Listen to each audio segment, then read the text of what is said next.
Publics Meeting Act was provided on December 5th, 2025 by posting the notice with the respective clerks of the city of Lambertville, Borough of Stockton, and the Township of West Amwell, and advertised in the Star Ledger and Trenton Times newspaper. Would you all join me for the flag salute? To the flag of the United States of America, and to the republic for which it stands, one nation, under God, indivisible, with liberty and justice for all. Roll call. Jennifer Bachelor. Here. John Bonani. Martha Dennis. Paul Figno. Gina Fischetti. Here. Ryan Keys. Here. Aaron O'Leary. Here. Ryan Camarino. Here. And Michael Chow. Here.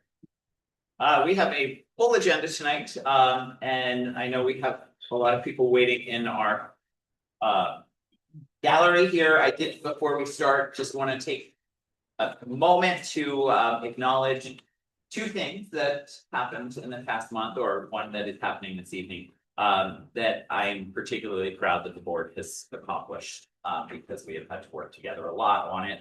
The first is I want to acknowledge the sale of West Amwell School. While this is a milestone in our district regionalization, it's also the sale of a place that a lot of us have really great memories of, and the sale is bittersweet. So I personally have gone through it, as you might say, but this board really worked together throughout the process. And as a West Amwell rep, I'd like to thank all of my fellow reps for the grace, the partnership, and the wisdom as we got to finalize the sale. This second piece from the past and now into the future is the AI guidelines that are coming up this evening.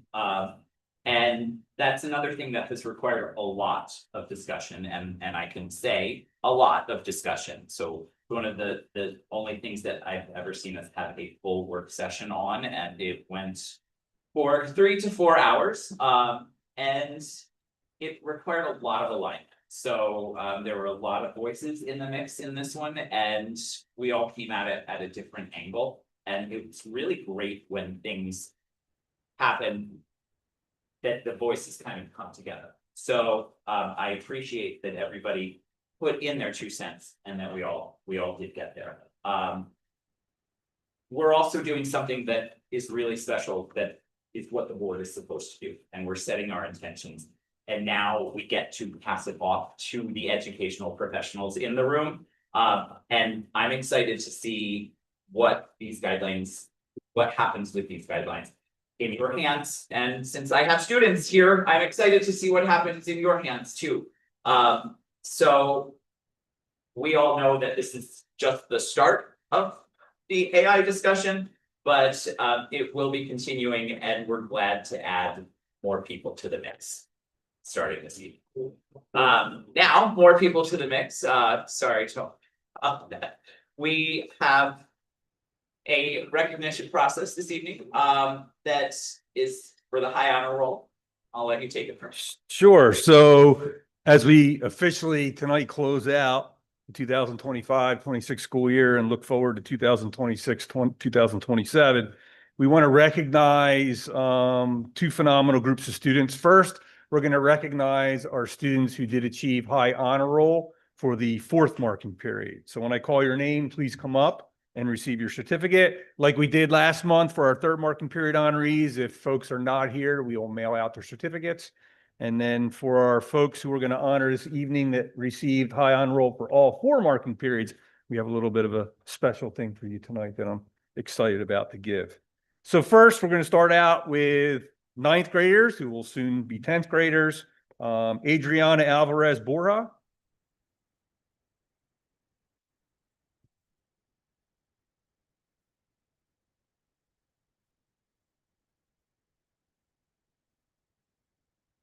Next, Lev Bott.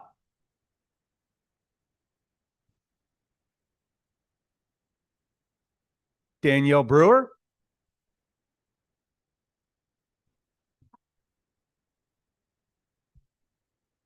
Isaac Dewar.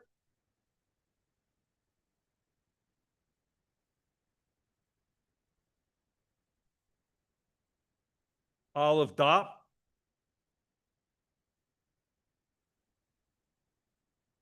Luke Fries.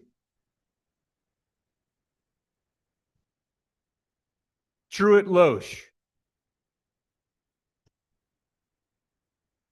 Lucy Milheim, who I know couldn't be here tonight.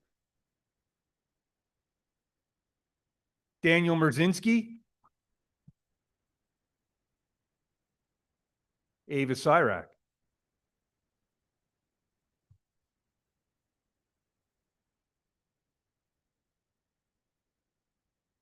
James Wood.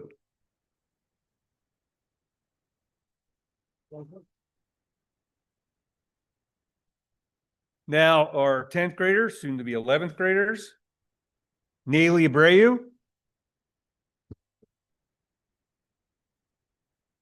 Leticia Aguilar Raimundo.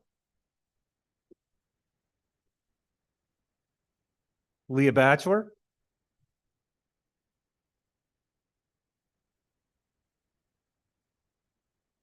Haley Brown. Amelia Carlucci. Julia Dorman. Liliana Ferrer. Anthony Curlo.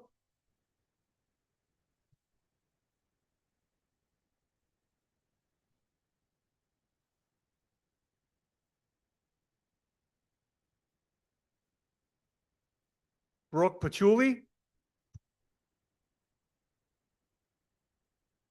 Charlie Phillips. Nathan Pigeon.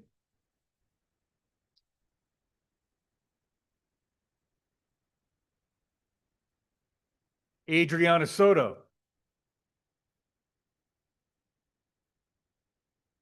Abigail Titus Grieve. And Charlotte Titus Grieve.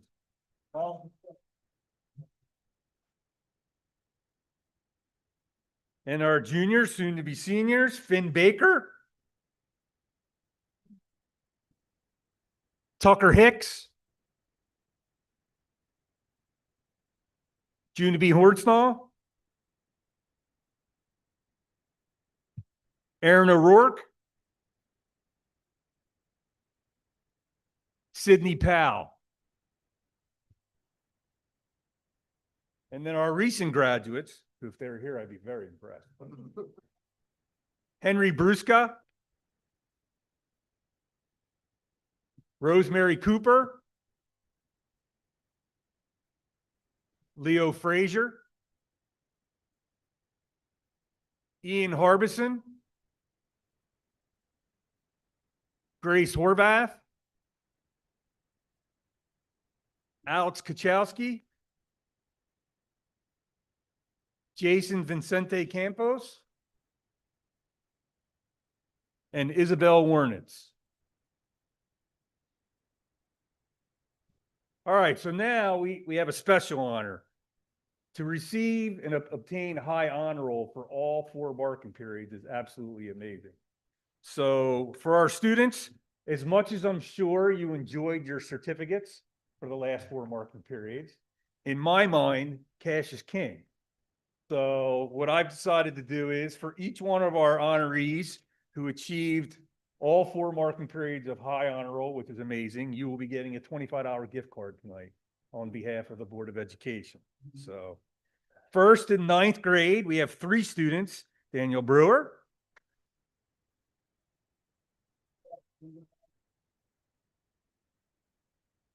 Isaac Dewar.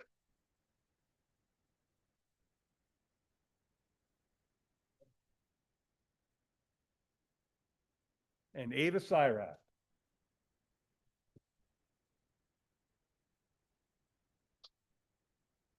In 10th grade, Leah Batchelor.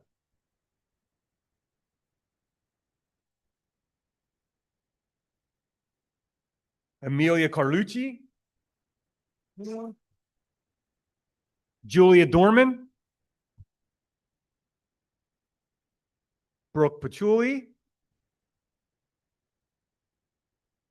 Nathan Pigeon.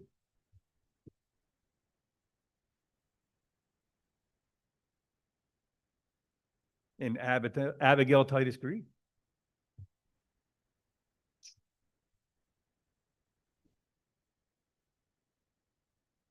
All right, 11th grade. June to be Hornsnall. Aaron O'Rourke. And Sydney Powell. And then our seniors who just graduated, Ian Harbison and Alexander Kachowski. So I will make sure that for all of our students who couldn't be here tonight, their certificates will be mailed. And for our folks who achieved all four, they'll get their nice gift certificate in the mail. So once again, congratulations again. Thanks for coming this evening, and parents, congratulations. You'd be extremely proud. We definitely are on behalf of myself and the Board of Education. It's amazing accomplishments. Thank you.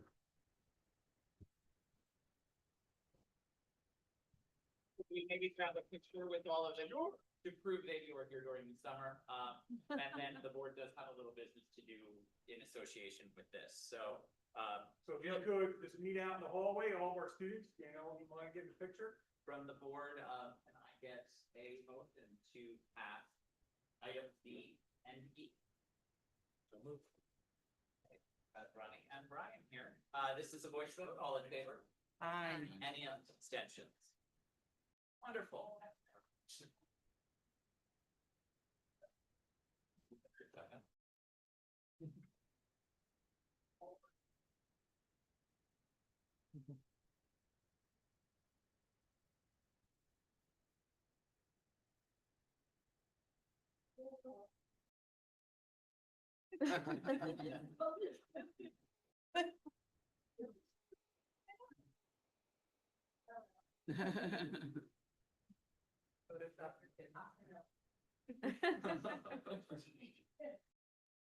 I am not seeing that we had any correspondence, and, you know, do you know whether we got anything from the LAF or? No, I'm not to my knowledge, no. Should we have had that, we'll come back to it. Yeah, I don't think so. We did not have a half hour. Did we have anything from the LAF or the PTO? They deserve the summer off, so. We also need to pass our minutes from the last one. So can I get a motion for items A and B? John, seconds. Ronnie? Okay, all in favor? Aye. Any abstentions? Wonderful. Okay, let's move on to the superintendent report. Thank you, Parade of Excellence. All right. So it's been a busy summer. A lot of different things that are happening that I'm going to highlight, many of which obviously are on our agenda this evening. But as Michael mentioned already, on July 17th, we closed on the sale of the West Amwell School. I did put some information out to the community, and also on social media, but I just kind of wanted to reinforce that. First, the message that hopefully by now everyone's heard loud and clear. All along, the board is committed to taking the proceeds from the sale from the school and using it to pay down 2021 referendum debt. So basically the breakdown was as follows. When it was all said and done, after closing costs, the sale price was $890,000 that we walked away with as far as proceeds go. If you recall, when we went through the auction process, we did have a buyer that unfortunately couldn't follow through on the sale, and as a result did lose $145,636.51 with their deposit. So all in, final proceeds you can see there. So just now, the next step is, what does that mean and how does that all work, and what are our next steps? So there, many of you and the board knows this already, but school financing is a bit different and can be very complicated, and they don't make things easy at times. So first off, the original deposit of the $145,000, we received that, way back when in January, and that was technically received during the 2025-2026 school year. So as we have our audit, which will be at the end of August, that will actually count as surplus, excess surplus for the 2025-2026 school year. With the sale of the 890,000, since we closed after our fiscal year ends on June 30th, right? The sale was on July 17th.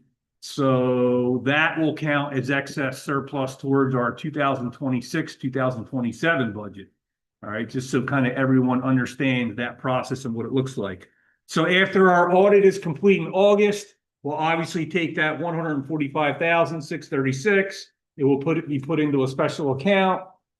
When we have our audit this time next year, right, and the additional 890 is considered excess in next year's budget, that will get put into that account as well. And those funds, as I had mentioned, will be earmarked for the referendum, to pay down that debt.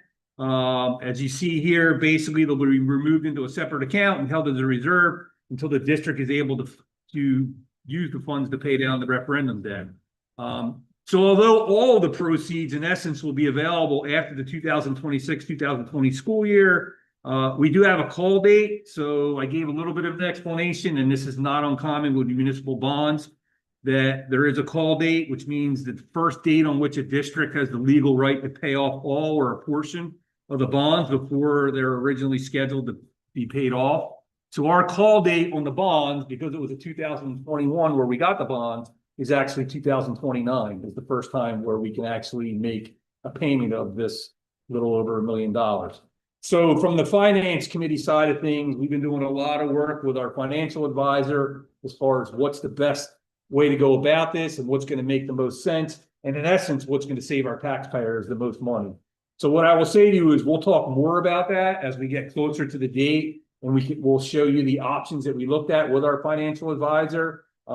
It doesn't make much sense to do that now because obviously we got some time until the end of the year of our audit now and then our next audit for the following year. But regardless, this money has been earmarked, will be utilized. It's just that we have to follow all the purchasing laws and finance laws and school law in order to make that happen in the proper way. So I don't know if there's anything more that you want to add based on our discussions in finance as far as how we're going to go about this. Just that the finance committee has had a lot of discussion about this already. And the law and procedures that go with it. I am very glad that even though this board of us cannot deal with the fund, that so many of us will carry over next year and have a basic understanding of this, so we don't have to start the process over.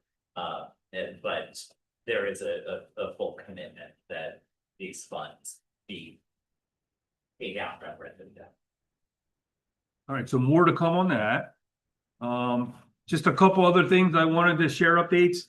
Hopefully you've been seeing some of the visuals I've been sending out, but there is going to be a lot happening as we get into August. Tomorrow at 2 p.m., all parents in the district are going to receive an email from us about the fact that our annual registration is opening up in Encores. So this is a really important process where we ask you to verify that all of your contact information is accurate and up to date. And then we also ask you to acknowledge a variety of different things in reference to policies, some of which we're going to be talking about this evening. So look for that email. We'll send out reminders.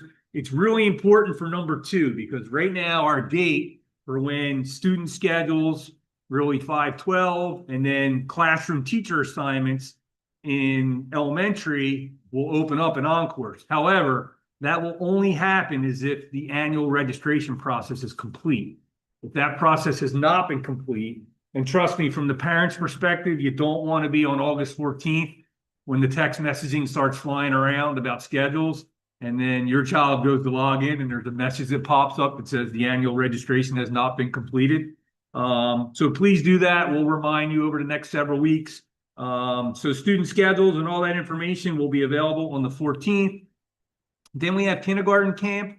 You can see the dates and the times. I don't think we've stressed this enough. We probably should have said this more. It is free, right? Which is awesome that it's free for our kids. It gives them an opportunity to get a jump start with their kindergarten teachers. And, we have one in the room who does an amazing job acclimating our kids. So when the first day of school comes around, they really have their footing under them as far as starting out kindergarten.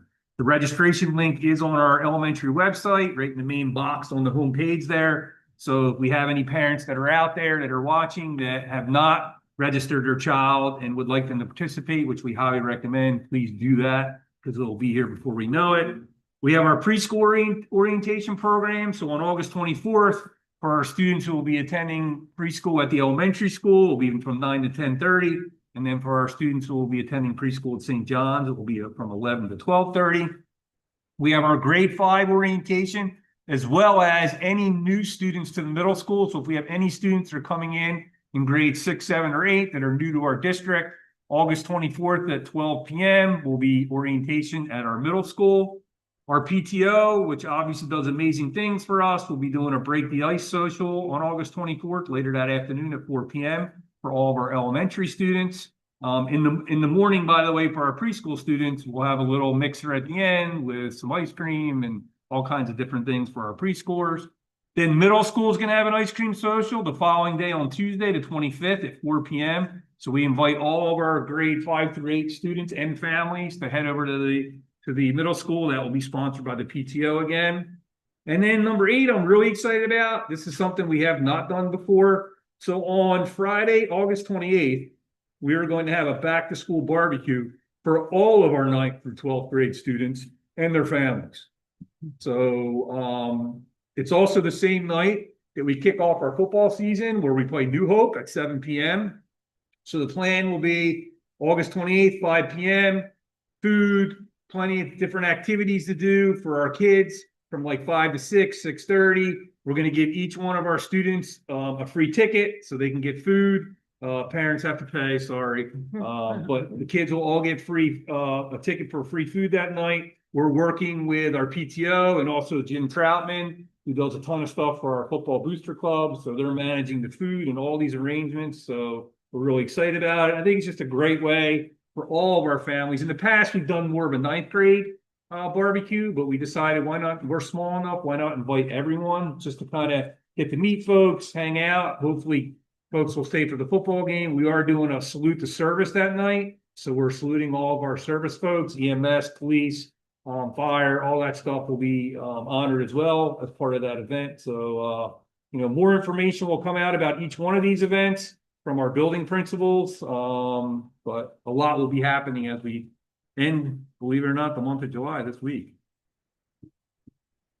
All right, so I wanted to just, again, we know we talked about this last month. I've been sending little blurbs out every other Monday about our new student use of internet-enabled devices. Obviously, I'm going to be giving our policy report tonight from our policy committee. We have first drafts of these board policies on our agenda tonight for review. But just a reminder how it's going to work. Our middle schoolers and our high schoolers are going to turn in the carts or turn in their phones each and every day. We have colored storage carts. I brought them in last month. I've sent them out, that each student will have a labeled slot for their cell phone, watch, or whatever else they may bring with them.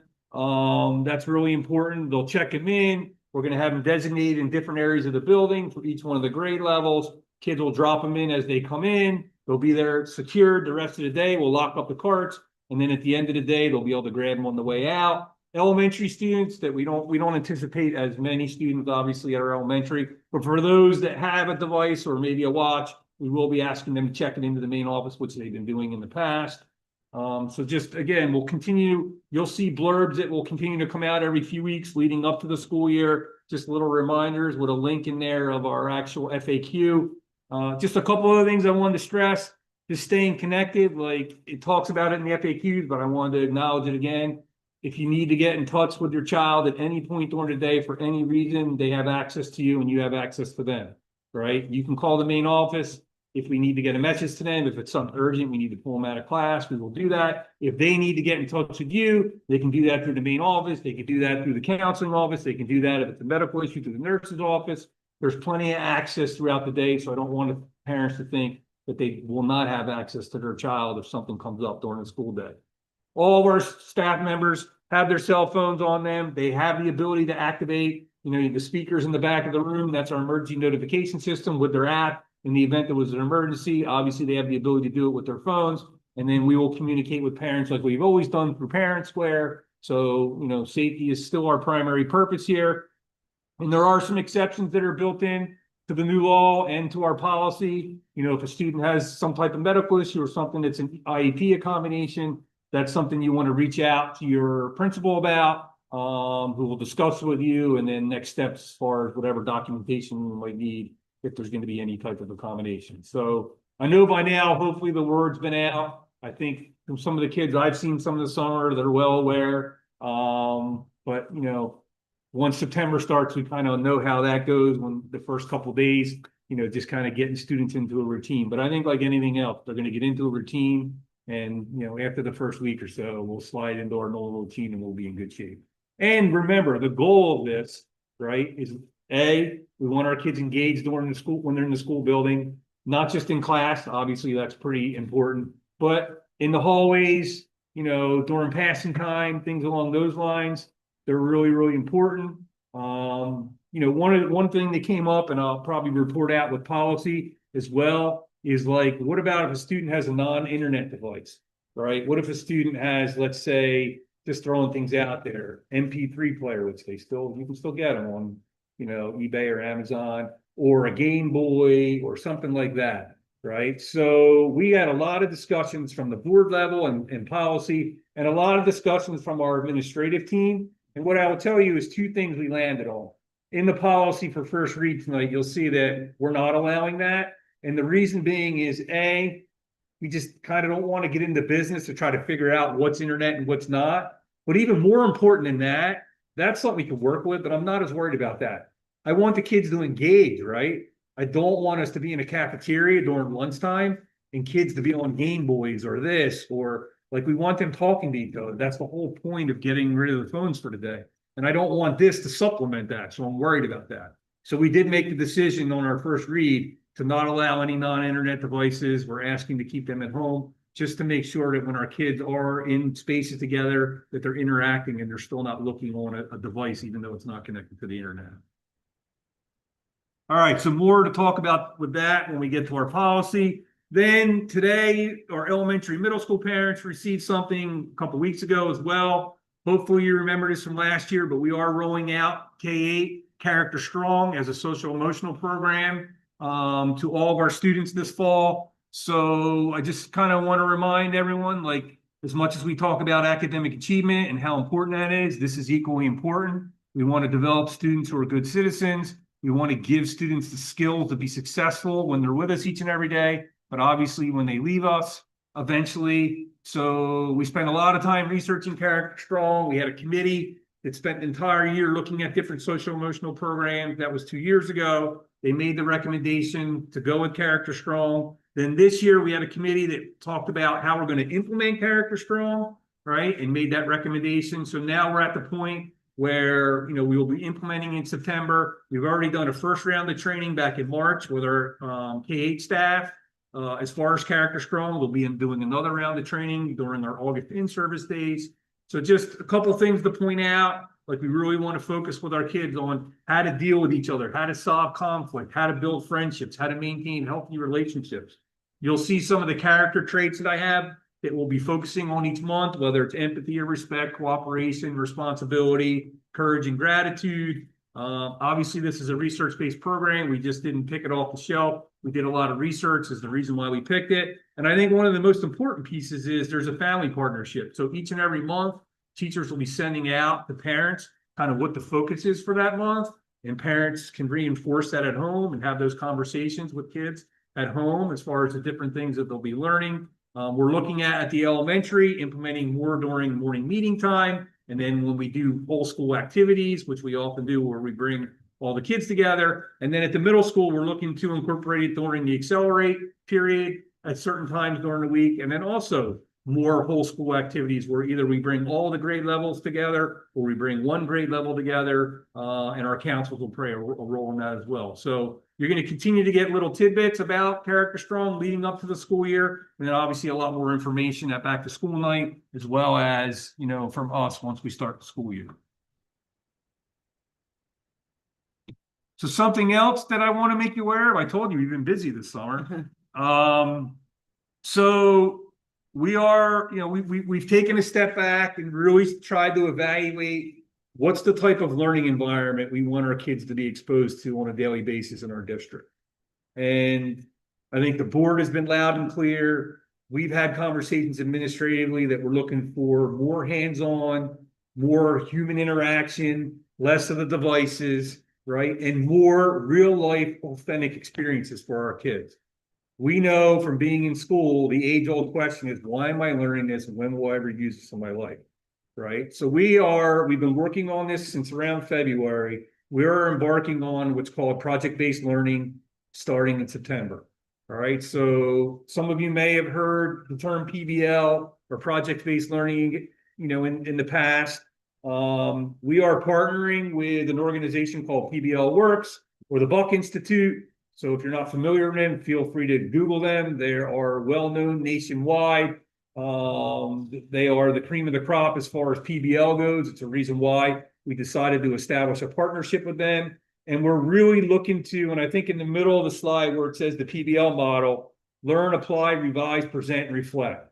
So we're really looking to develop those skills with our kids.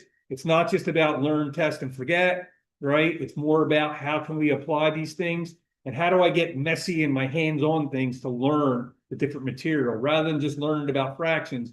How do I utilize that in some type of project? So as you look at the bottom there, some of the different things with, the different skills, which we all know are important, that I've listed there. We have 10 teachers in cohort 1. They will be doing what we're calling teach units. So there'll be a project based for each unit. The projects typically last a month in time, and we are teaching standards through projects. So if you look at the bottom, I gave an example of a 6th grade math. It's called Pack Perfection that we're going to be doing. And this gives you an example of what a PBL unit looks like. Students take on the challenge of designing a custom backpack for a real client. They gather insights through interviews and market research. They apply their understanding of area and volume, 2 math skills, right, 2 standards, to create an efficient, personalized design, right? So they're not just going to learn about basically, area and volume. They're going to learn about it, design something that they actually utilize to know this is how I use the area and volume and how it applies to my everyday life. A backpack, which we know for all kids is pretty important each and every day when they come to school and for all kinds of different things. So that gives you an example of the different types of projects that we're talking about. We have this group of teachers will be trained on August 27th, which is one of our in-service days. Our administrative team just went through 2 days of training last week on the 20th and the 21st with PBL Works. We have an implementation plan, a support plan that will support our teachers. We're really excited about it. It's all about authentic work where students are going to be able to work with each other, interact with each other, collaborate, problem solve, use critical thinking skills. And at the end, they're going to present to some type of public audience. That's really important. So that just doesn't mean the teacher in the classroom. Depending upon the project, that could be the Board of Education members, that could be the administrative team, that could be people in the community. So for example, this project that I just listed, it could be people in our community who are in the marketing business, right? And they're going to come in and they're going to listen to these presentations and then give feedback on what they like. What you think of this, right? It could be the mayor, it could be all kinds of different things with an authentic environment that students have to present to. And that's so important, right? Public speaking skills, the ability to take an idea, put it into a presentation, deliver that, and then be able to field questions. All right. So we're really excited about this. This is not a one-year thing. This is something we're going to be embarking on over the next several years with the support of PBL Works. You're going to be hearing more about it. You'll hear more in Gina's report tonight about, some of the grade levels and folks that are involved in the pilot for year 1. And we'll continue to roll that out as we move forward. Obviously, we'll be updating the board throughout the year and updating the public about how that process is going, and even hopefully being able to share, we talked about in some capacity with the community of what this process looks like, because I think it's really important for folks to understand this is a big shift in what we're trying to do from an instructional model in our district. And then, as Michael mentioned before, the last thing is, so we started this process last September, really last summer. It started out first with a group of folks of a committee that I meet with on a monthly basis, called Superintendent Staff Advisory Council, where we meet and started this process with the goal in mind of eventually we want to develop some type of guidelines on generative AI. So the reality here is that, you know, and I think it says it best, and I'll move this up just so you can read it. I think this is an important statement right here, that the board's intention with this, it's not intended to promote or discourage the use, right? But we know that it's here. You know that it's here. The adults in the room know that it impacts your everyday lives now, and perhaps your jobs as well. So the reality is that we can't just put our head in the sand, right, and pretend that it doesn't exist. We know that our students are going to need AI literacy skills as they get out into the workforce eventually. So how can we take a balanced approach to develop guidelines so we can put guardrails in place? Because we know it's happening, right? It happened last year. We know, we surveyed students. We know students told us that they're already using different generative AI tools, right? Even though we didn't have any parameters in place. So we worked all year long, and then the Board of Education has worked for probably the last 4 months intensively on bringing tonight a document that we know is a living document, right? And could be changed in a matter of days because this technology changes so quickly. So this is not something tonight that we're bringing that's set in stone. We know that it's going to have to be examined, you know, throughout a school year, throughout multiple school years moving forward as the technology changes. And we know that it's going to change depending upon, you know, what happens in this world.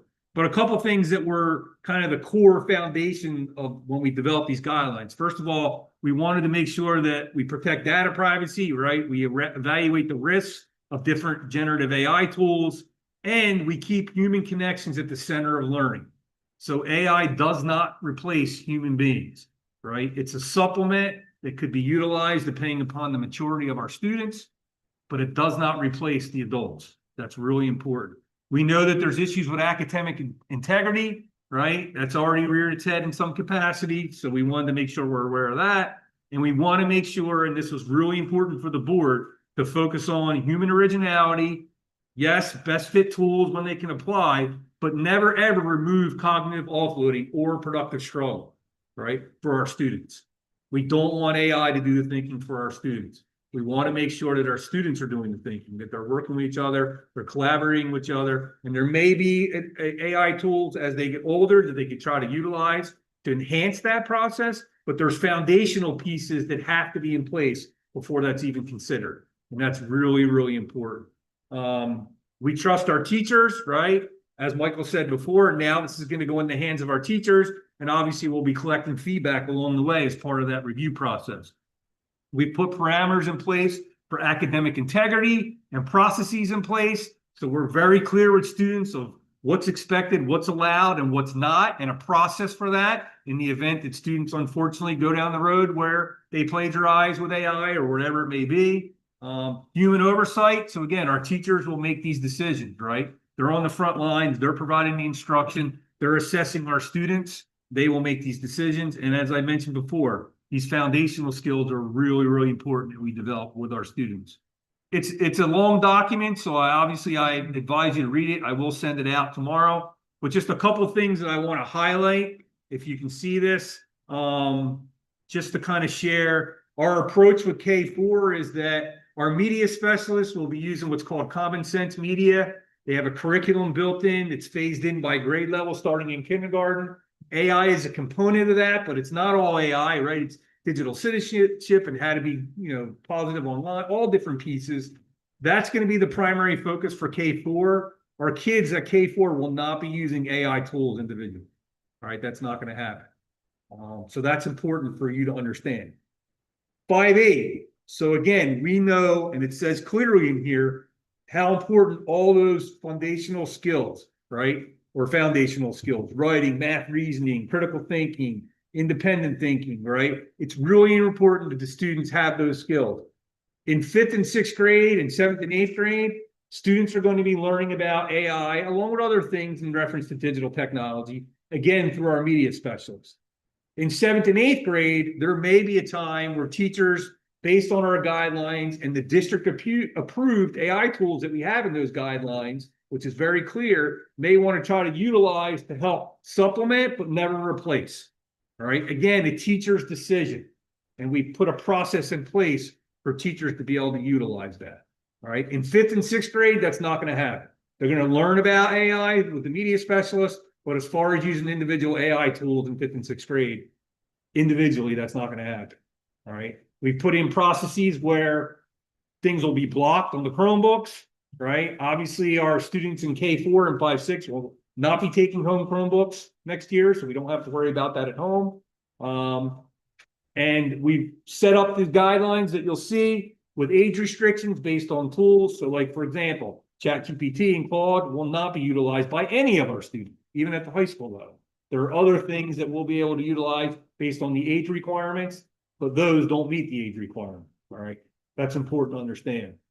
And then grade 9 through 12, we have our new pathways elective, right? All of our ninth graders will be taking this year, which we're really excited about. Mr. McManus is our teacher, our new teacher. There will be an AI literacy component to that course, right? That focuses on AI literacy skills, what they need to know, the ethical implications, all those different pieces.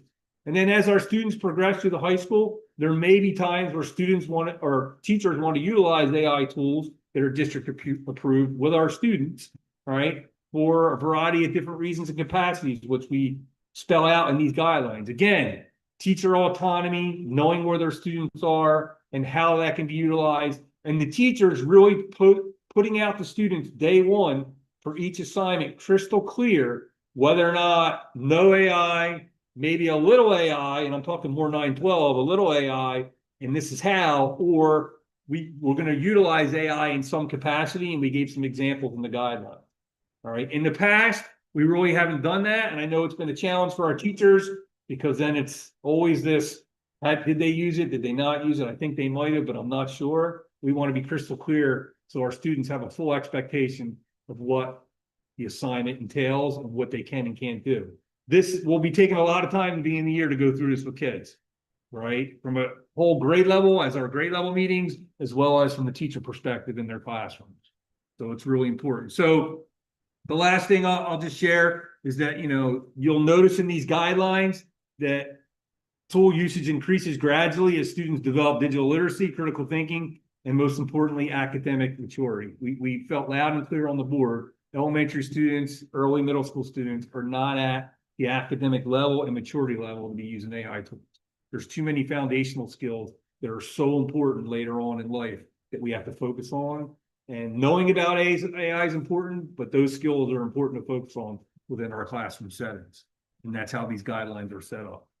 So I encourage you to take a look at it. They will be posted, on our website. I'll be sending them out to the community. Again, I want to thank the board because we spent a lot of time, put a lot of effort into it, a lot of different opinions to kind of all bring it together tonight. But now at least we have something to be able to give to our staff and our students. So we're not kind of just, in essence, living in the Wild West, which that's kind of the way it's been in the past. And we're not different from most school districts have been doing that. So I know that was a lot of information.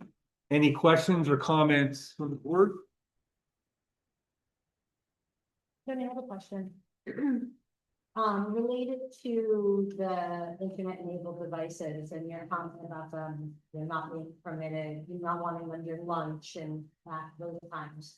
I mean, throughout the whole day, of course, now, but I'm curious about Chromebook usage during lunch at the middle school and high school, and then also for the elementary school and the middle school during indoor recess.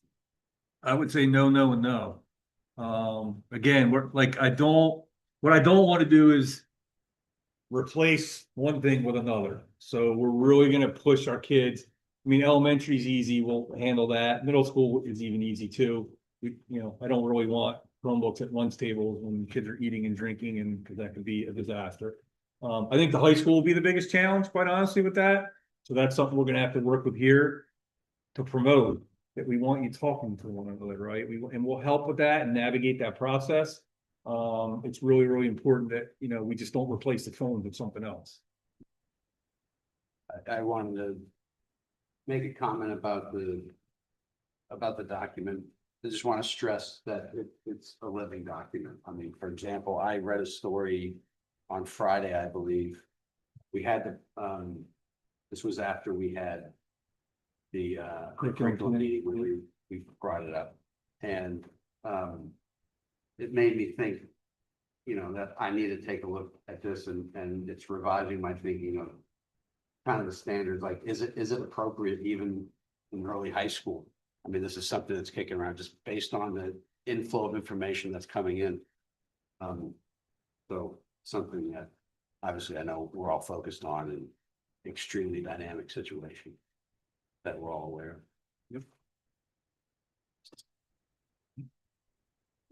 No.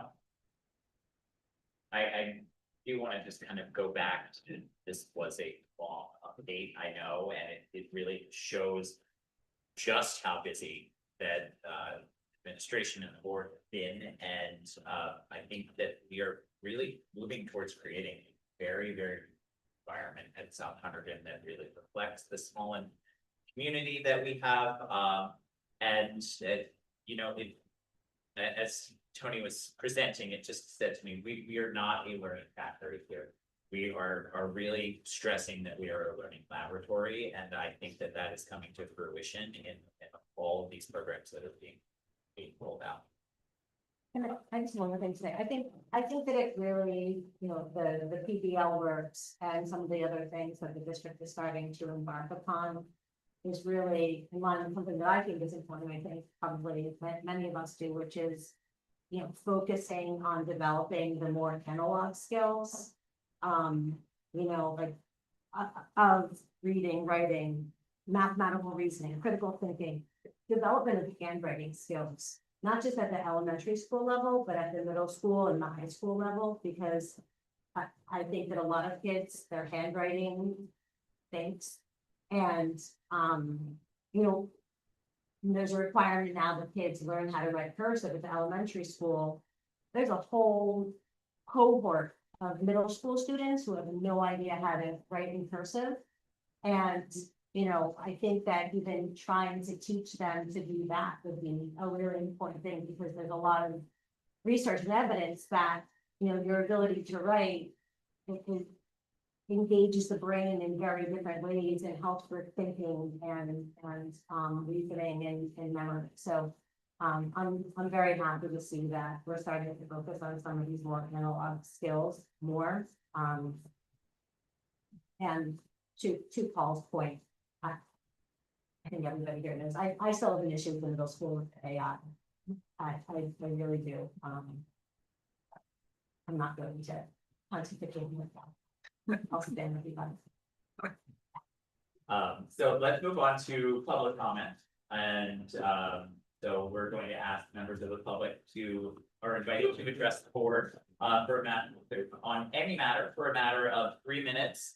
There are procedures online for this, but if you would like to address the board, please come to the podium and state your name and municipality.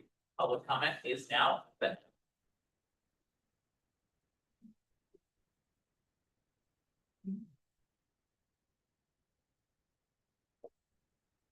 Hello, does this work? Oh, it does work. All right. Hi. Hi, my name is Grant Falcino. I'm from West Amwell, and I just want to raise a possible concern about the middle school playground. It's a very nice playground, and I like playing on the swings with my siblings. But there seems to be like this like mold or like this growth on the mulch. And when I go over there, it kind of makes me feel like I I would use disgust as the word, because like it's looks kind of nasty. And I just want to be safe and make sure that it's not gonna like harm me or my brother if we like fall on it or something. And I want to be able to use the playground. So yeah, that's my concern. Following up with our facility. Yeah, so all I'm asking is that you guys just like check in on it. All right. Thank you.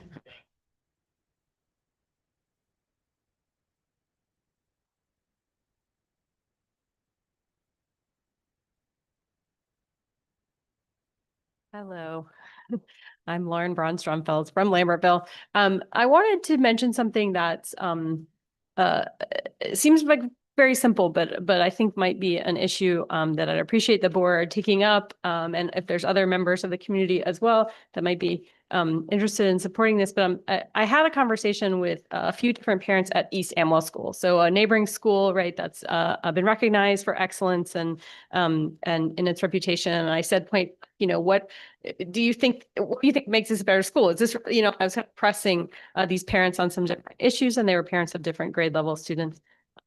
And the concept was it's a school where we want to be, like, as parents, as members of the community, we want to be involved. We want to events and activities. We want to volunteer and participate. There's things happening in which we are welcome and encouraged to be a part of. So it was really more, it wasn't actually, oh, my child or my children are getting a better education there. I didn't really feel these parents in particular, and then, just a anecdotal group, but didn't feel that it was that the curriculum or the instruction was so top notch. It was this broader feeling of the school community environment that was obviously supported and cultivated by, parents, volunteers, leadership. And that's something, again, that I think is maybe quite a simple, but yet a potentially piece of this picture that we're especially as we're developing and investing in student relationships, right? That the parent community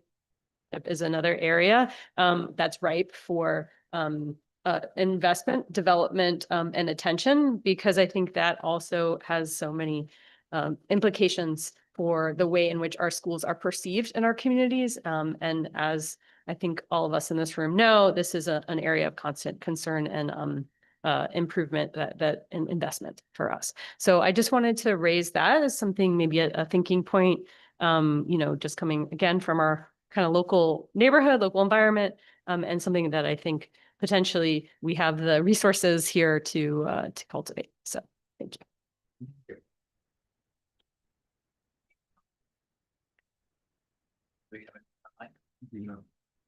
Let's close the first session of public comment. Move on to curriculum and technology. Very busy place. That's very good.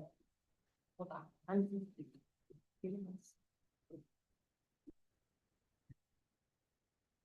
Okay.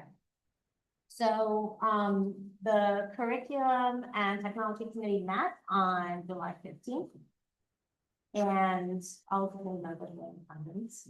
First, we received a number of technology updates from Vince. Of note, new devices are being distributed to the teachers, and the old devices are being collected. The district will sell them to somebody. I'm not sure who, but I'm sure there's a market for that sort of thing. The senior Chromebooks have been collected and are going to be given to the incoming fifth graders. One of the things that I wanted to note is that, and I think Tony might have said something out to all the parents already on this, but fifth and sixth graders will not be bringing their Chromebooks home this upcoming year. So the district is going to be keeping the Chromebooks in parts in the hallway so that students can access them when needed. Additionally, Vince mentioned that the district is purchasing a special projector, just called an extreme short throw projector, and that's going to be used in the black box classroom, which is for the performing arts students that are coming in this year. It's going to be used to project scenery or backdrops on the stage that's in that space, which is a regular classroom size, so it needed to be a special kind of projector. Also, the district is purchasing speakers for the dance studio. The administration is participating in a cybersecurity tabletop on August 11th, which is focusing on a ransomware scenario. Tony covered on-course and the new school year. He put it up during his superintendent's update. And then also the phone system is being upgraded because there's been issues related to voicemail boxes becoming full. So then we talked about the items for approval. There was a revision to the curriculum development that Ms. Mott is going to be doing. The wrong number of hours were put in initially, so it's 20 additional hours for elementary ELA and math, like the standards update for QSAP. And Stephanie Group, who's the new ag teacher at the high school and at the middle school. She's working on, she's gonna do 15 hours for high school ag. That's based on recommendations made by Mr. Monaco, who was the ag teacher who she is replacing. Then we had a discussion about some of the new curriculum that the district is going to be doing. Tony mentioned and went over some details about the PBL, project-based learning, what is called PBL Works. So we received a presentation on that. It is linked in my minutes for the meeting. If anybody's interested in looking at the presentation that Mrs. Lennon did, it was very interesting. It's on the agenda for approval with the Finance Committee tonight. So we're going to be entering into a contract with PBL Works. I think this is called a partnership. And so, as Tony mentioned, there's going to be the first cohort this year. It's going to be 10 teachers. That's going to be broken into 3 teachers at the elementary school. So it's 1 K through 2, 1 teacher from 3rd and 4th grade, and the STEM teacher. There's going to be 4 teachers in the first cohort from the middle school. It's the 2 science and the 2 math teachers. That's all of the science and math teachers at the middle school. And then 3 teachers at the high school, which are the bio, chem, and physics teachers. The result of this is that I think we figured out that every student will end up being able to do 2 PBL projects this first year throughout the entire district. Then also we received a presentation on the I forget what it stands for, the PLTW Gateway. It's a STEM program with this Project Lead the Way. Project Lead the Way, thank you. So it includes 4 pathways. They are design and modeling, light and space, building for the future, and then medical detectives. It uses a process that includes students. They define the project problem, generate concepts, develop a solution. They do constructing and testing, and they evaluate the solution and then present the solution to the problem. So I think it's really great that we're going to have a more structured curriculum for the STEM classes at the middle school. And it sounds like they're going to be interesting and varied. And then additionally, there's going to be a new G&T program that's used at the middle school. It's called TREPS. It's an entrepreneurship education program.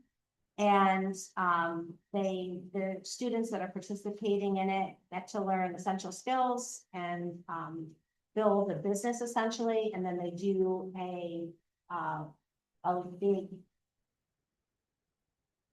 it's almost like not a flea market, but like an open market expo where they all have their different businesses and parents and community members can go around and students can try and sell whatever the business is that they can come up with.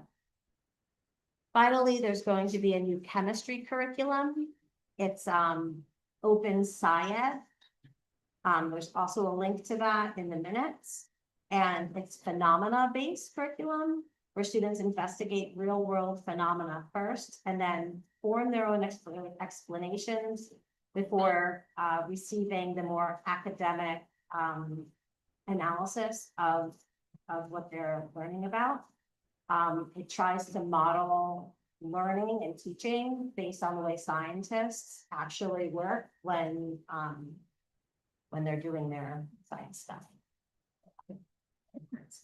And then we didn't discuss the generative AI guidelines that Tony went over at the curriculum committee this past month because we had discussed them in May, and then as Tony and Michael mentioned, there was a public work session at the beginning of June where the whole board went over them. So by the time we had our committee meeting for July, they were already before the entire board, so it's not proper for them to be discussed in detail at the meeting.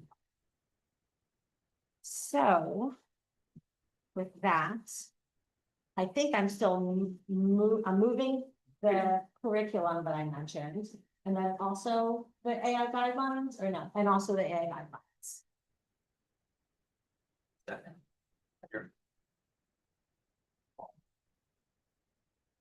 Let's vote.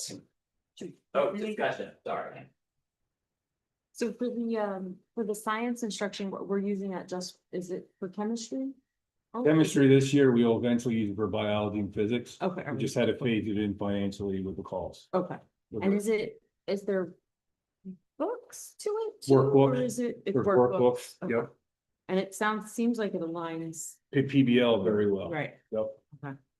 So Jen, I just want to say, one of the questions I asked her committee was, how much of this is based on, computer? That's kind of one of, it's become one of my standard questions, right? Like, how much of this is based on use of the Chromebook, and how much of it is going to be, actual experiments, or, back to my point about analog learning, right? How much of it is going to be based on that? And so, the answer was it comes with kits, and they do lots of experiments, and there's the workbook, which kind of doubles as a textbook / a place for them to write notes for the experiments. All three of these programs are offshoots from PBL, so they all kind of flow Yeah. together. And that'll be like our honors and Every- everything. Oh, yeah. Have any other school districts in the area, when it's similar curriculum and? Open SciEd? Yeah.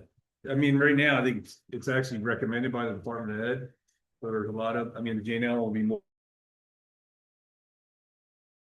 Yes, and it is what the Department of Education, for the we just said, recommend.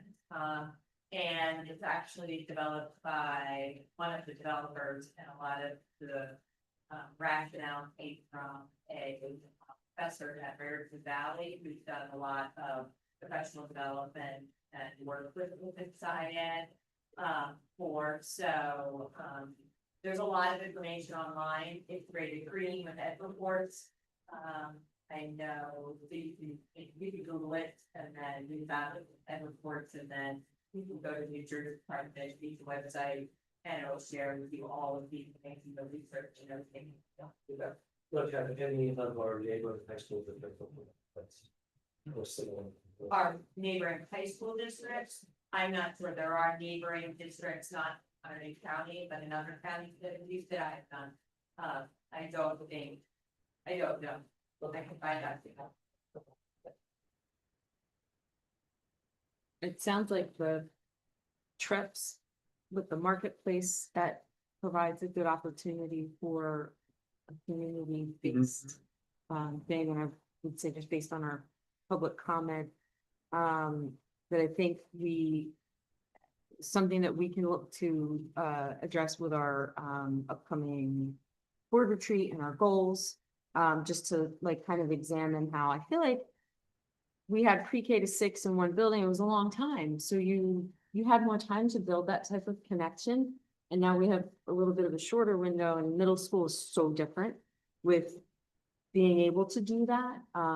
But I think that's something that we can look at and incorporate a lot of these PBL projects, demonstrations by students.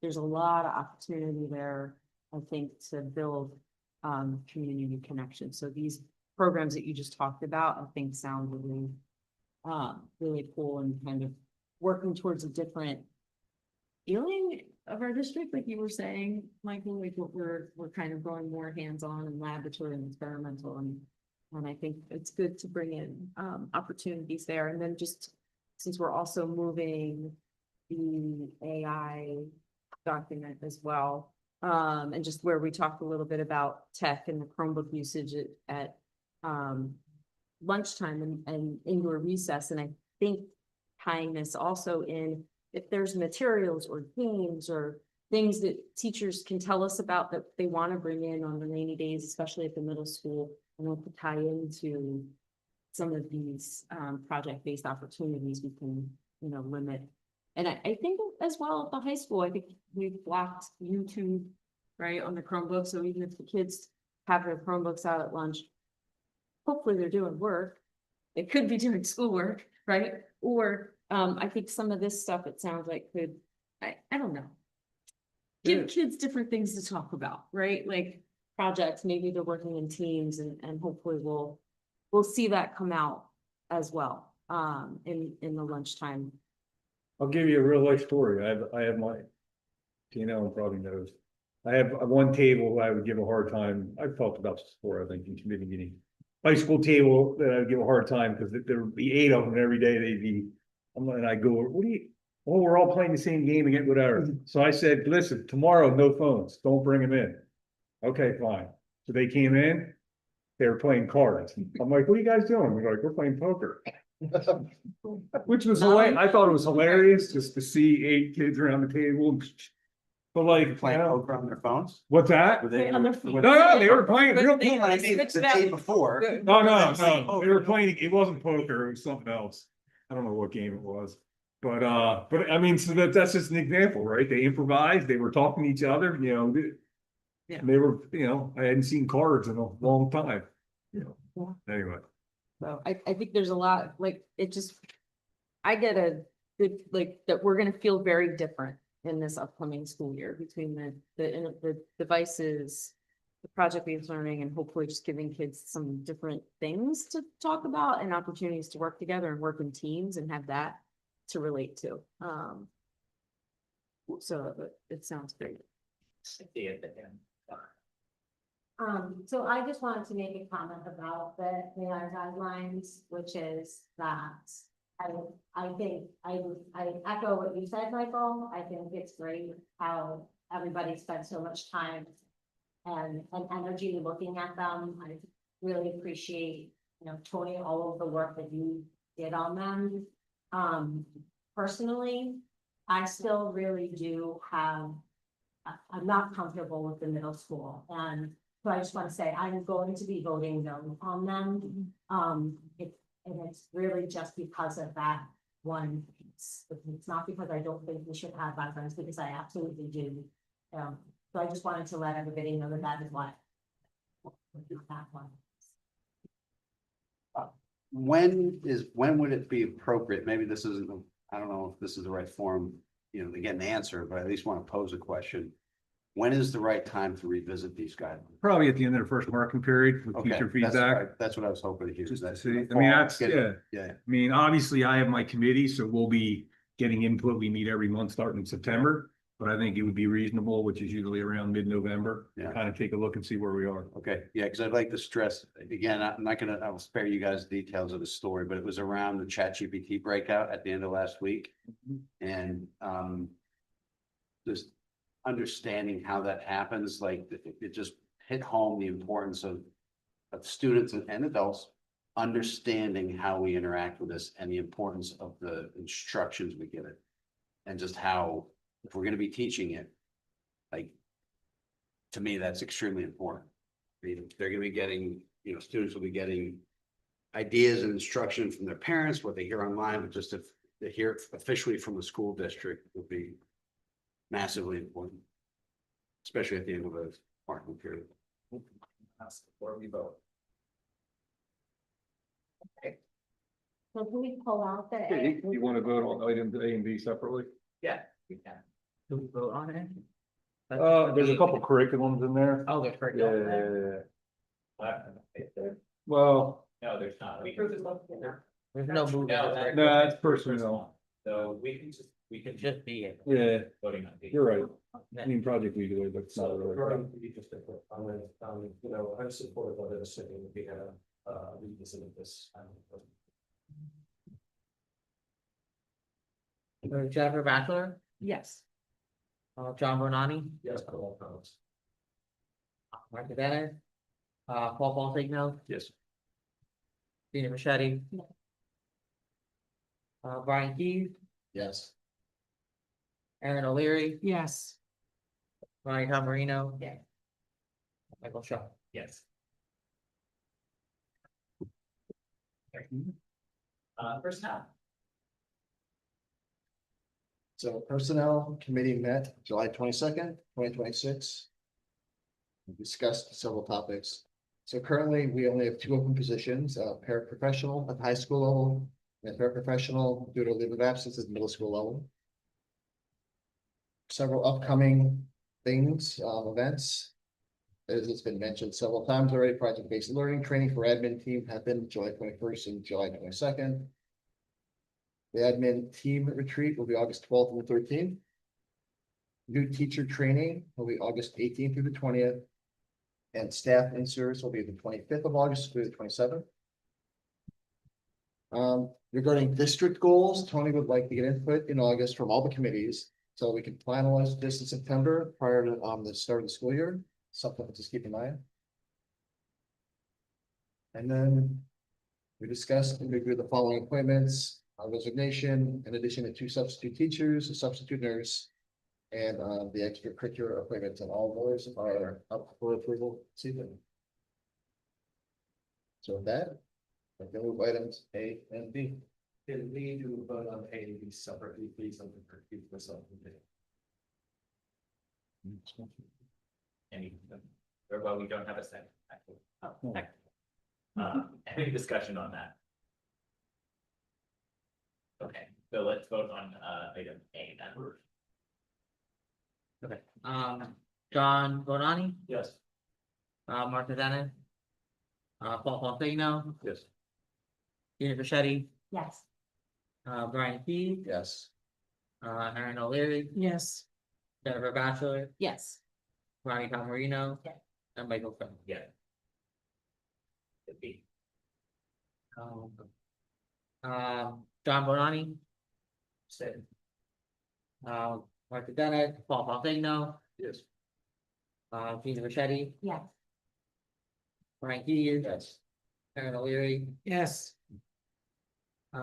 Jennifer Bachelor, Yes. Ronnie Palmerino, Yes. and Michael Finn. Yeah. Okay, so Ms. Dennis, we passed her in the airport, I think, here. So she is on vacation. She left notes with Tony. Yes. So first read tonight, we have a few, 2 policies and a regulation. First, policy and regulation 5516, student use of internet-enabled electronic communication devices, which is a mandatory policy based on the law that was passed in January. So the committee reviewed policy 5516, which was developed to implement the requirements New Jersey recently enacted. If you get into the regulation, it's really the meat and potatoes of, as far as what processes and procedures will be following. The committee reviewed the available options and reached consensus on the district's proposed approach.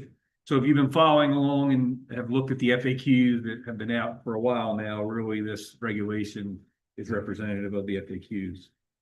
Storage and how we're going to store devices is included in this that I already talked about in my update. Before and after school day, so students may use internet-enabled devices while on school grounds before entering the school building and after dismissal. So for example, as soon as students are leaving for the day for practices, games, all that extracurricular activities, they'll be able to communicate with parents. Students are able to use or permitted to use internet-enabled devices on the bus. Field trips and sponsored activities depends on the situation. It really will come down to the building principal. But for example, if we have students that are going to New York City for an extended day trip, more than likely we're going to allow them to bring the devices with them, but obviously not utilize them unless there was a situation where, God forbid, an emergency or had to contact parents or things along those lines. We talked about the non-internet enabled devices, so that's something we're not allowing. The committee discussed enforcement expectations. So you'll notice in the FAQ and in the draft of this policy, it talks about what happens if a student violates this regulation with a first, second, third, and fourth offense. And then we got into, after that, policy 2361, which is acceptable use of computer networks and computers and resources. So this is something we had not really looked at from the district side in quite some time. We made revisions that were minor to update just to modernize the policy, and also a new section addressing the AI, which was in line with our AI guidelines. The committee also reviewed, although this is not a policy, we do have a computer technology, internet and use agreement. that actually you'll see tomorrow when we open up the annual registration process, that we ask parents to acknowledge that they've read and reviewed. So those are all first reads, and then second read will be on our August agenda. So obviously, if any board members have any comments or anything, I know we've received a lot of input already on these, but if there's anything that comes up between now and then, please reach out to Martha. And then second read is policy 1230, superintendent's duties, which is a mandated policy, which just talks about, it's focused on the relationship between the policy and any board approved superintendent job descriptions. SHRSD notes that districts with locally adopted job descriptions may rely on those documents rather than the model language. We decided to rely on the model language in the SHRSD policy. Policy 2411, career education and academic counseling, which is a mandated policy. So the committee reviewed the proposed revisions. Basically, this is really important right now because of our pathways program and the fact that beyond our counselors, who also play a huge role in, counseling our students as far as career education, we now will have Mr. McManus, who will be playing a major role in that as well as far as our pathways program. So we wanted the policy to reflect that. So that is that. And then the last two is bylaw 0162, notice of board meetings, and then 0162-01. That's basically just memorializing that we no longer have to publish our meetings to advertise in newspapers, that we are now able to do that on our website and suffice for all the requirements needed. And that is it for the first and second reads. Thank you. Get a motion. So moved. Here. Any discussion on any of this? I guess that's a possible question with the internet enabled devices. The intention is for non-internet enabled devices like a flip phone or a Game Boy, MP3 or whatever. yep. The intention is not for the regulation to be stricter with regard to those than it is for good kids. Okay, We're basically saying that they're just not allowed, just like the internet devices. yeah, okay, I have a suggestion, I'll make it to Martha. Okay. Thank you. Yep. And again, I just wanted to say that there was, we've had a lot of discussion on those. We were waiting on SHRSD to, who is our policy provider, to give us some clarification. So that's why it is still in first read for this month. But there has been quite a lot of discussion to get into this, which is why the FAQs are already out. So. Don't worry, it's just that the way it is at the end of number 7 or whatever, it makes it seem as if they're not ever permitted, whereas internet enabled devices are permitted in certain situations. So the effect is that for staff practice, they don't get their MP3 player back, but they do get their smartphone. So. No, I just wanted to clarify to make sure that there wasn't like a cart before the horse situation. No, it's just, I think, it's just. Okay, so, any other discussion? One last thing I'll just say before we vote, just realize, and I think this is a good thing, we are gonna probably be one of the only districts that collect devices in the county. So, at least I know at the high school. So, I think that's a good thing. Paul Vigno, Yes. Gina Bichetti, Yes. Brian Hughes, Yes. Aaron O'Leary, Yes. Jennifer Bachelor, Yes. John Bonani, Yes. Martha Bennett, Bonnie Calverino. Yes. And Michael Cook. Yes. Okay, building, grounds, transportation, finance, and safety. So we met on July 21st, and a couple of topics that we discussed. The sale of West Amwell School had recently closed. Tony gave a detailed update in his presentation about how the funds will be accounted for in the next fiscal year. And we will be using another work session if we have, new board members to loop in on how we plan to apply the funds. The long range facilities plan is still continuing. We are working with our USA architect, who has a new person, a new lead architect. And part of that plan will also include officially closing out West Amwell as a school in our long-range facilities. The turf is with the change order to approve tonight, which was some work that the company had to come back and do to level things out. And we have one other outstanding punch list item for them to come back and do. We talked about fall athletic schedule, being able to utilize the turf across many sports, including middle school soccer, which I had momentarily forgotten about during the course of the month, which is actually good news because Hewitt Park, I think, might be under some construction, and I was nervous, but middle school will be staying on campus for soccer, for practice and games, which is good news. And we are going to be kicking school and community, the fundraising ideas for turf movements. To have funds that we keep in a separate account for that. And in buildings and grounds, we have a ton of summer projects underway. A couple things that have completed: the weight room. I know there were some pictures shared on social media that look great. The paving of the parking lot, we finished up. And then we're continuing work on the Black Box Theater and Dance Room, which we got a little sneak peek in on our way out of our meeting the other night. It looks really cool. It's kind of a neat thing to have in our building. So that was exciting. And under transportation, the new radio walkie-talkie program has been expanded to include the elementary and St. John schools so they can connect. Our June, just of note, under financial reports, June financials will get preliminary approval, and then we do have our audit this summer, so they will come back and get reapproved after that audit. The contracts of note, PBL Works for the Project-Based Learning Initiative. We also have transportation handbooks on the agenda to approve, which were updated mostly to reflect changes to incorporate like the new buildings in middle school versus elementary and things like that.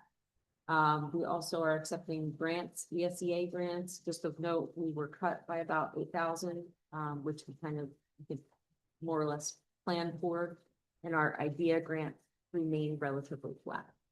And then under cafeteria, nutrition information for the a la carte items has been shared with school and community for further review and any ideas on what we want to do with that information.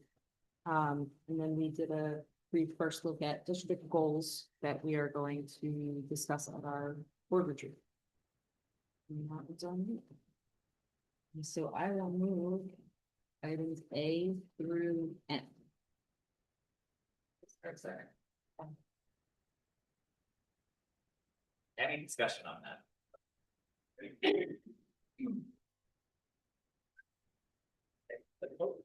Brian Keane, Yes. Aaron O'Leary, Yes. Jennifer Bachelor, Yes. John Bonani, Martha Dennis, Paul Fontigno. Yeah. Gina Bichetti, Yes. Marty Marino, and Michael Cook. Yeah. We met July 21st. First thing we did was Adam Wright, the high school principal, came and presented some changes, proposed changes to the code of conduct and our discipline process that gives very clear behavioral expectations, and then also sets consistent consequences for problematic behaviors. That we'll be looking at that again, with the goal to finalize that so we can we took a look at the survey results, and Tony's working on a number of initiatives that will address some of the identified areas of growth. One of them would be expanding the way that we use parents for parent communication, and then those details will be developed. We looked at the cafeteria offerings list, that Macchio's list, and talked about the fact that there's a capability of restricting what your child can buy at the cafeteria, but a lot of families don't know how to do that. So a video was developed to walk people through that. Really appreciate that for that. So that's one tool, but also Tony will establish a district wellness council to evaluate our current offerings and make recommendations for changes. Tony mentioned the informational alerts that he's been sending out regarding the media and phone, cell phone ban. Those alerts are going to continue through the new year, particularly at work and in the jail, to explain to families. And it's really wanting families to understand all that we just discussed in this meeting. There's a lot of changes, a lot of things that families would benefit from understanding, and we're excited to share with them about how we're approaching a balance of technology and hands-on coaching policy. And then we also look at the goals so that we can finalize those for our September board. And I do want to know that all of the committees will continue to talk about the district goals to the next month. So that when we get into our retreat, we have a robust discussion about. We do have to accept our harassment, intimidation, and bullying report and our fire drill safety drills. So can I get a motion to accept items A?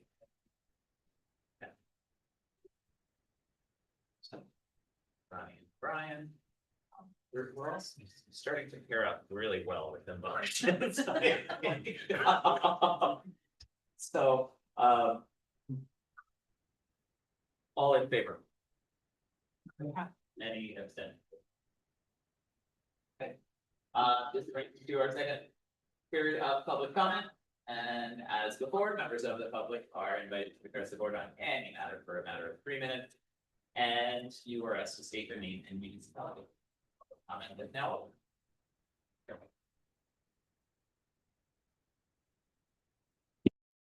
Hello, I'm Jill. I'm from Lambertville, and I'm a parent of 2 high schoolers and staff. I just want to mention about the collection of the internet devices, phones, whatever. I'm all for that. I think it's great. I'm glad we're doing this. But I just want to make sure that everyone's aware that I feel like it's still going to come down to the teachers to have to police that the students are not putting their actual devices in the bins. Because I've heard a lot of crazy stories about the lengths that students in the high school level will go to not turn in their devices to their teachers. And I just felt bad that that was left on the teachers to do in the past. And there's a wide range of adherence in the past in the classroom to collecting the devices. And, I obviously hear things from the front lines in the classrooms. And so from a student that has 5 phones in their backpack and just keep putting them in, they put battery chargers, they put phone chargers in the pocket, they put, in some cases, just the case of the phone. They have iPads that are just, everything's propped up behind the Chromebook. So it's, I just want to make sure that we still have to have the teachers police this in the classroom. And I really hope that we stick to the first warning, second warning, and things like that. So I just don't, it sounds wonderful, but I just really don't think it's going to be as easy as they walk in and pop their things in the bins. I wish it were, but I'm just afraid that it's not going to be that simple, just based on the way it's been in the past with the classroom collection. That's it.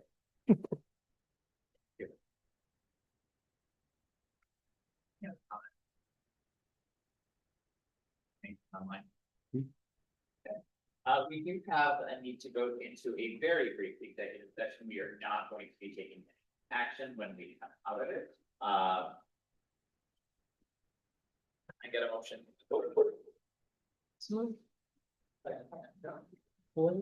Jen and John. All in favor? Extension. Very good at saying that. Okay, we will meet up in, where would we go? Same rooms like, Okay. Mr. Champion. And I just need everybody to sign your Oh, board yeah, we form did really cool. before you leave and give them to me. There were two last month, they're all familiar with. Since we passed it last time. Yeah. Yes. If you didn't just sign off.